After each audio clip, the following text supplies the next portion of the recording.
This video contains spoilers for Chapter 3 of Doctor Who Flux.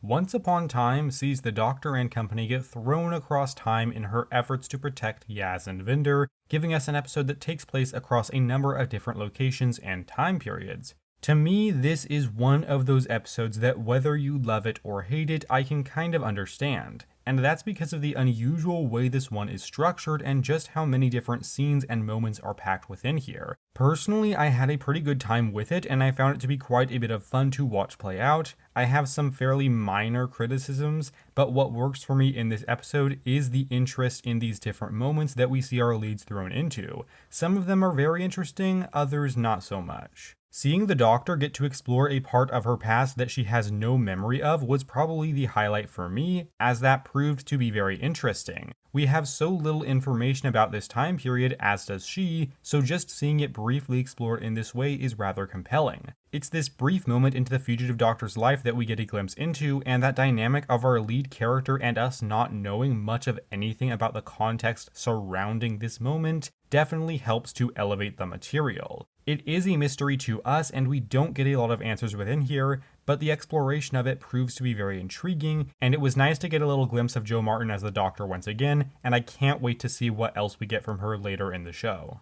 This section also gives us more of Swarm and Azure, and these are characters that I definitely wish worked better for me as villains. But having said that, I think they worked a little more in this flashback from the Fugitive Doctor's timeline, where we see Swarm has a different body, which I believe was the same one as they had at the start of Flux. I don't know if it's the same actor, but regardless, the performance feels a little more grounded and less silly than when we see the more red version of Swarm. I still haven't fully made up my mind on these villains, but hopefully they do work better for me as the series continues into its second half. Dan's scenes worked pretty well, honestly. We see him being quite confused and not really having much of a clue as to what's even happening. I like how the locations and time of day changed throughout the conversations without him even noticing sometimes, as it helped to show that he was being hidden in time and wasn't exactly in one fixed place. And Dan himself is a rather likable character, who has good chemistry alongside Diane. I'm still continuing to enjoy his character as the series goes along, and I look forward to seeing more from him in the future. Yaz probably gets the least to do here. She has a scene opposite the Doctor inside of a cop car, which I couldn't help but be amused by.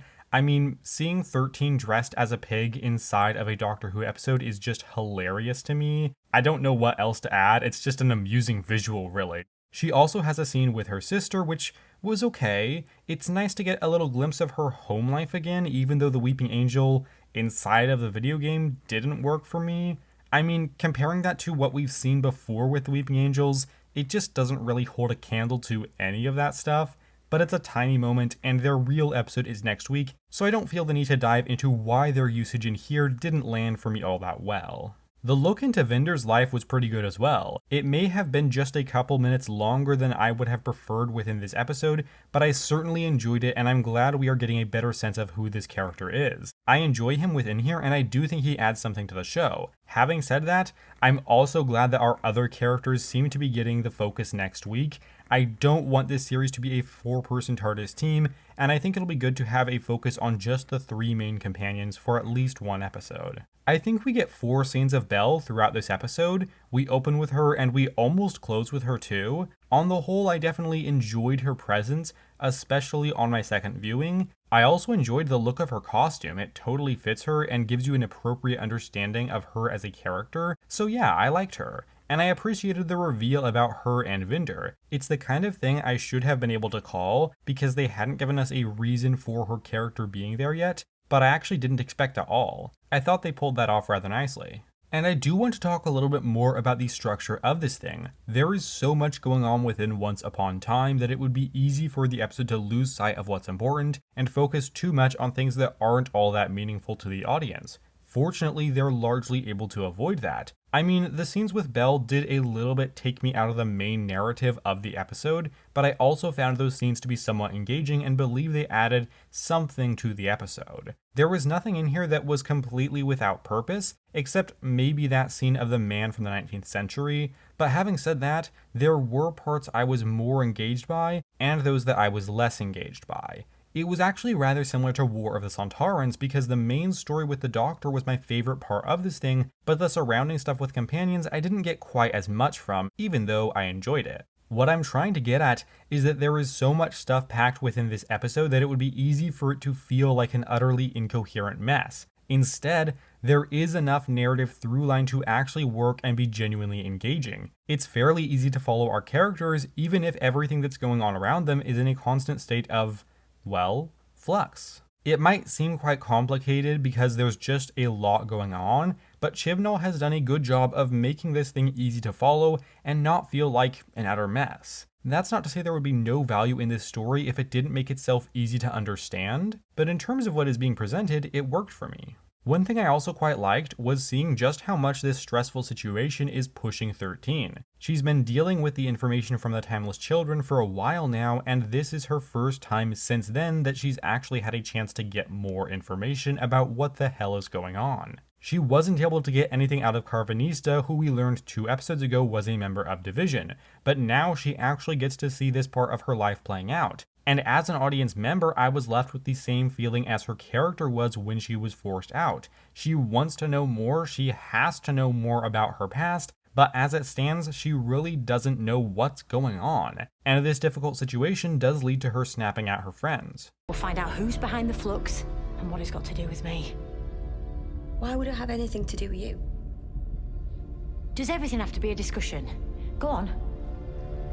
She's not in a particularly great place right now, and I like seeing how this massive revelation from a few episodes ago is actually affecting her relationships with her friends. The interpersonal drama definitely helps to ground the show, as sometimes things can get so large in scale that it is good to have those character moments to pull you back down and highlight what this show is all about. I definitely look forward to seeing more of that as this series continues. I was really engaged by this episode, and it felt different and unique while not being groundbreaking.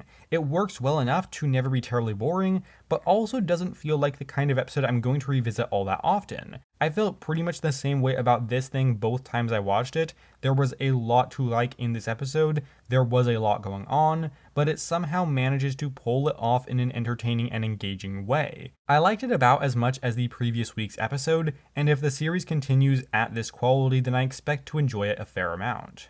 I also have some pretty minor complaints which I'd like to mention. The CGI Daleks didn't work for me. I mean, you can tell they're just not there and it doesn't look convincing at all.